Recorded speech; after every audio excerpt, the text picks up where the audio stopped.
All right, let's get started with our second example, and this is going to be a hazard analysis on a laser that we commonly find in industry. Actually, the next few examples are going to be industrial-style laser systems. Uh, this particular laser we find not only in low-power etchers or low marking systems, but also in handheld lasers. And handheld being anything above 5 milliwatts. That's a handheld laser, not a laser pointer. So let's go to our PDB and take a look at what our first hazard analysis is, and it's a 532 vanadate.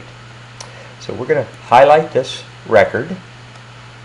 We will then move to the EasyHaz PDB menu and say Load Parameters from Record.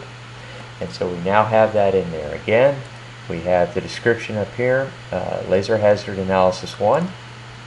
It's a 532 continuous wave, 200 milliwatts average power. What I'd like to show you here is notice that the MPE is the same as the previous example. Why? Well, it's a visible laser, continuous wave, quarter-second exposure, or ANSI default. So this makes sense. It would be the same MPE. So this is our 2.55 milliwatts per square centimeter, our biological safe limit. We were told in the instructions of the slide everything is based on 1 over E squared. This is because normally you get this information from manufacturer spec sheets, and they always give the beam diameter or beam parameters at the 1 over E squared points. It's a circular Gaussian beam. You'll notice there are several choices. We'll be working with circular Gaussian for the industrial lasers. We have 1 millimeter, 1 milliradian beam divergence. This is a very typical beam diameter and divergence we use when we just want a small beam. Maybe we don't have the beam information. You can either put 1 and 1, or as we did in the previous example, use 1 millimeter in the diameter and an m² value of 1. But 1.4 is,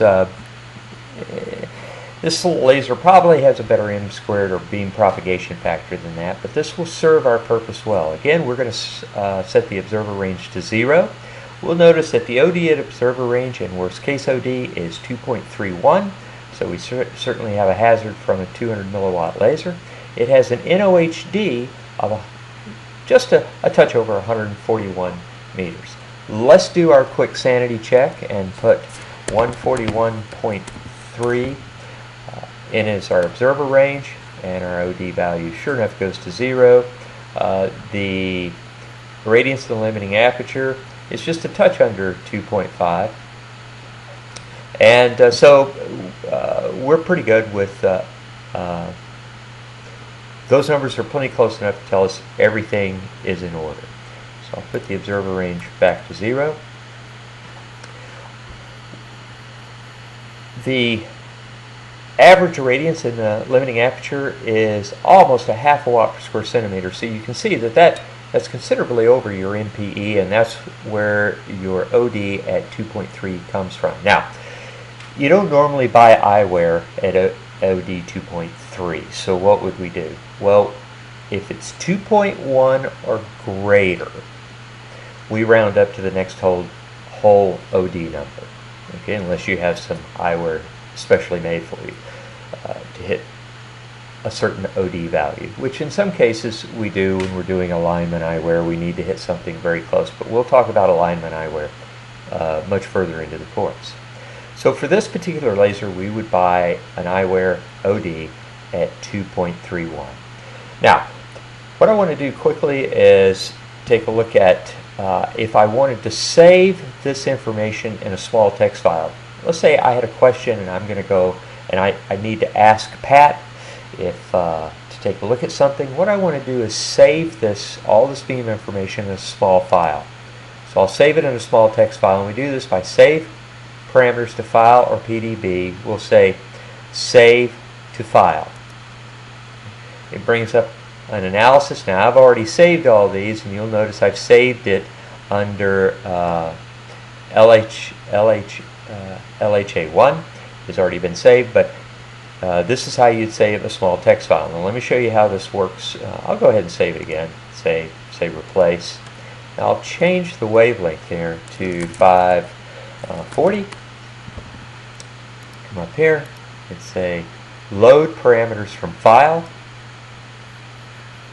LHA1, and I get my original file.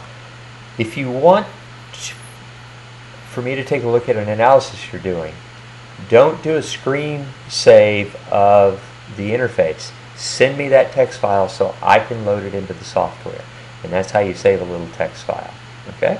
Alright, so this is our second course example. This is our first real analysis. It's done on a frequency doubled Vanadate, which outputs green light, and 200 milliwatt.